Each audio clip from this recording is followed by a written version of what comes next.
रायगडमध्ये शेकापला धक्का. जयंत पाटलांचे बंधू पंडित पाटलांचा भाजपमध्ये प्रवेश. पंडित पाटलांच्या जाण्याने पक्षाला फरक पडणार नाही, जयंत पाटलांची प्रतिक्रिया. अमरावतीकरांची स्वप्नपूर्ती. मुख्यमंत्री उपमुख्यमंत्र्यांच्या उपस्थितीमध्ये विमानतळाचं लोकार्पण. मुंबईहून पहिलं विमान अमरावती विमानतळावर दाखल. महाराष्ट्र चाललाय कुठे, सर्वांनाच प्रश्न. नाशिकमध्ये निर्धार शिबिरातून आदित्य ठाकरेंचा सरकारवर निशाणा. मुंबईतील रस्ते घोटाळ्यावरूनही तोफ डागली. आदित्य ठाकरे स्टेजवर आणि स्टेज खचला. नाशिकच्या निर्धार मेळाव्यातील घटना. स्टेजवर अचानक गर्दी वाढल्याने स्टेज खचला. रणजित कासले बीड पोलिसांना शरण येणार. एक गुन्हा दाखल झाला. या प्रकरणात आपला बळी जाणार, रणजित कासलेनं व्यक्त केली भीती. उपमुख्यमंत्री एकनाथ शिंदे राज ठाकरेंच्या भेटीला. राज ठाकरेंची एकनाथ शिंदेंसोबत डिनर डिप्लोमसी. शिंदे राज भेटीनंतर महाराष्ट्रात नव्या युतीची नांदी. पालिका निवडणुकीच्या पार्श्वभूमीवर भेटीला महत्त्व. नागपुरात काँग्रेसकडून सद्भावना शांती मार्च. काँग्रेस प्रदेशाध्यक्ष हर्षवर्धन सपकाळांच्या नेतृत्वात सद्भावना शांती मार्च. जाती धर्माच्या नावे अशांततेचा प्रयत्न, काँग्रेसचा आरोप. विदर्भातील सिंचन प्रकल्प बाधितांना 831 कोटी सानुग्रह अनुदान. मुख्यमंत्री फडणवीस यांच्या हस्ते आज अनुदान वितरण. विदर्भातील शेकडो प्रकल्पग्रस्त शेतकऱ्यांना दिलासा. मुंबईतील पाणीबाणी विरोधात ठाकरेंच्या शिवसेने पदाधिकाऱ्यांचा वरळी परिसरात हंडा मोर्चा. मुंबई महापालिका प्रशासनाविरोधात ठाकरेंची शिवसेना आक्रमक. काही कार्यकर्त्यांना पोलिसांनी घेतलं ताब्यात. नाशिकच्या काठेगल्लीतील अनधिकृत धार्मिक स्थळ अखेर हटवलं. मुदत संपल्यानंतर महापालिकेची कारवाई. रात्री अज्ञातांकडून दगडफेक. जखमी पोलिसांवर उपचार सुरू. छत्रपती संभाजीनगरमध्ये आपत्कालीन परिस्थितीत रुग्णांकडून डिपॉझिट घेऊ नका. IMAचे सूचना. प्रकृती गंभीर असलेल्या रुग्णांकडून डिपॉझिट घेतल्यास कारवाईचा इशारा. पंढरपुरात विठ्ठल रुक्मिणी दर्शनासाठी येणाऱ्या भाविकांना मिळणार मोफत प्रसाद. आषाढी वारीच्या निमित्ताने दर्शनानंतर लाडूचा प्रसाद देण्यात येणार असल्याची माहिती मंदिर समितीने दिली आहे. इंदापूरमधील छत्रपती सहकारी साखर कारखाना निवडणुकीसाठी 600 नामनिर्देशन पत्र दाखल. निवडणूक निर्णय अधिकारी वैभव नावडकर यांची माहिती. बारामतीच्या रेखा नरुटे यांना बेसबॉल खेळासाठी शिवछत्रपती राज्य क्रीडा पुरस्कार जाहीर. पुरस्कार मिळाल्याने रेखा नरुटेंचं सर्व स्तरातून कौतुक. पिंपळनेर येथे सुरू असलेल्या भगवानगडाच्या 91व्या नारळी सप्ताहाला कुंभमेळ्याचं स्वरूप. हिंदू मुस्लिम बांधवांकडून महोत्सव एकत्रित साजरा. पैठण तालुक्यावर पाणी टंचाईचं सावट. उन्हाळ्याच्या सुरुवातीलाच टँकरने पाणी पुरवठा. पाणी टंचाईमुळे नागरिक त्रस्त. अकोला शहराला 5 दिवसाआड पाणी पुरवठा. काटेपूर्णा प्रकल्पातील जलसाठा कमी असल्यामुळे दर 5व्या दिवशी पाणी पुरवठा. पाणी जपून वापरण्याचे महानगरपालिकेचे आवाहन. दहिसर पोलिसांनी विविध गुन्ह्यातून हस्तगत केलेले 54,20,460 किमतीचं साहित्य मूळ मालकांना सुपूर्द. चोरीला गेलेले सामान परत मिळाल्याने तक्रारदार समाधानी. सोलापुरातील कुरनूर धरणातून 250 क्युसेसने पाण्याचा विसर्ग. कुरनूर धरणाचे 3 दरवाजे उघडले. नदीकाठच्या गावांना दिलासा मिळणार.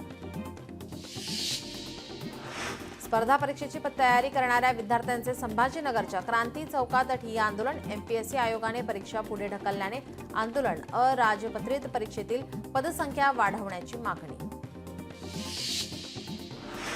सांगलीमध्ये साखर कारखान्याची ट्रक अडवून शेतकरी संघटनेच्या वतीनं आंदोलन. शेतकऱ्यांना कर्जमाफी झाली पाहिजे अशा विविध मागण्यांसाठी शेतकरी संघटनेचे आंदोलन.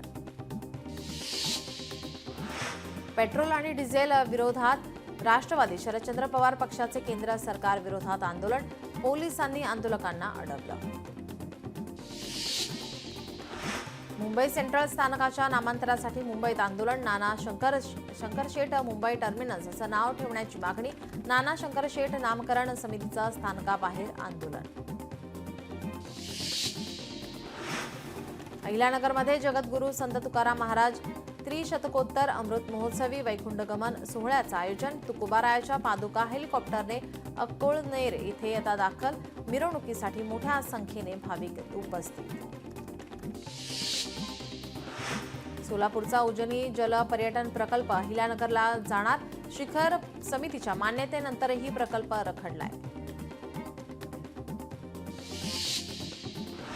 बीडमध्ये बेलेश्वर यात्रा महोत्सवानिमित्त बैलगाडा शर्यतीचं आयोजन. शर्यतीला मराठवाड्यासह पश्चिम महाराष्ट्रातील बैलगाडा स्पर्धकांचा सहभाग. पैठणमध्ये शेष नारायण मंदिराला 43 वर्ष पूर्ण झाल्याबद्दल मूर्तीचा अभिषेक करून मिरवणुकीचं आयोजन. यावेळी मोठ्या संख्येने ग्रामस्थ उपस्थित. रेल्वेने प्रवास करणाऱ्या प्रवाशांसाठी आनंदाची बातमी. एटीएमची सुविधा आता धावत्या रेल्वेमध्ये उपलब्ध. मनमाड मुंबई दरम्यान धावणारी पंचवटी एक्सप्रेसमध्ये दिली जाणार सुविधा. परभणीच्या पूर्णा शहरातील मुख्य रस्त्यावर वाहतूक कोंडीने नागरिक त्रस्त. वाहतूक कोंडीवर संबंधित विभागाचे दुर्लक्ष. यावर तात्काळ उपाययोजना कराव्यात, नागरिकांची मागणी. पिंपरी चिंचवडमध्ये श्री भैरवनाथ महाराज यात्रेनिमित्त भव्य बैलगाडा शर्यतीचं आयोजन. पहिल्याच दिवशी 222 बैलगाडा मालकांनी सहभाग नोंदवला.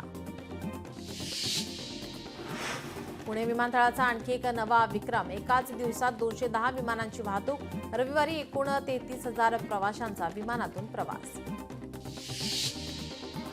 राजापूरमध्ये नगर परिषदेचे कंत्राटी कामगारांचे काम बंद, आंदोलन मागे. याबाबत तोडगा काढण्याच्या आश्वासनानंतर आंदोलन मागे. सोलापूरमध्ये कृषी उत्पन्न बाजार समितीच्या निवडणुकीत माघार घेण्याचा आजचा शेवटचा दिवस. 4 जणांचा अर्ज मागे. 18 जागांसाठी 385 जणांकडून अर्ज दाखल. तळोजातील उद्योगांवर संकट. 900हून अधिक उद्योजकांना पालिकेची मालमत्ता कर भरण्याची नोटीस. तर पालिकेनं दिलासा द्यावा, उद्योजकांची मागणी. उद्योजक उद्योग स्थलांतरित करण्याच्या विचारात. अहिल्यानगरमध्ये गोशाळा चालक अडचणीत. सरकारकडून प्रत्येक जनावरांसाठी मिळणारे अनुदान तुटपुंजे. तर सरकारच्या जाचक अटींमुळे 82 पैकी केवळ 39 गोशाळा अनुदानास पात्र. तीव्र उन्हाने वाढवली मराठवाड्यातील पाण्याची चिंता. जायकवाडी धरणात 47% पाणी साठा शिल्लक. कडक उन्हामुळे वाढलं जायकवाडीतील पाण्याचं बाष्पीभवन. पाणी टंचाई वाढण्याची शक्यता. यंदा मान्सूनच्या काळात भारतातील अनेक भागात सरासरीपेक्षा अधिक पाऊस. मराठवाड्यासह महाराष्ट्राला दिलासा. अल निनोची स्थिती उद्भवण्याची शक्यता नाही, हवामान विभागाकडून माहिती. नागपूर शिक्षक भरती घोटाळा प्रकरणातील आणखी काही अधिकाऱ्यांना अटक होण्याची शक्यता. शिक्षण क्षेत्रातील प्रत्येक घडामोडीवर पोलिसांचं लक्ष. दिल्ली सरकारने सर्व कामगारांचे किमान वेतन वाढवलं. सर्व श्रेणीतील कामगारांसाठी वेतनवाढ जाहीर. महागाईच्या पार्श्वभूमीवर कामगारांना आर्थिक दिलासा. आयुक्तांची स्पर्धा परीक्षा मार्गदर्शन वर्ग चालकासोबत बैठक. स्पर्धा परीक्षा बेकायदा वर्ग प्रकरणी वर्ग चालवणाऱ्यांविरोधात कारवाईचा इशारा. पुणे पोलीस आयुक्त अमितेश कुमार यांचा इशारा. सोशल मीडियावरील हनी ट्रॅपपासून सावधान रहा.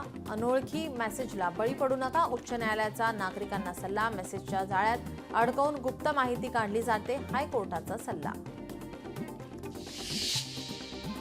पैठणमध्ये 110 ग्रामपंचायतीसाठी सरपंच पदाचे आरक्षण जाहीर. उपविभागीय अधिकारी नीलन बफना, प्रभारी तहसीलदार दिनेश झापलेंच्या उपस्थितीमध्ये आरक्षण सोडत पार.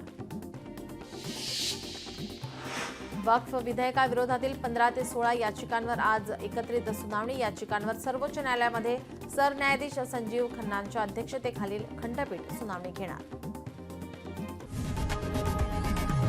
लोकशाही मराठी ऐका, पहा, जागरूक रहा.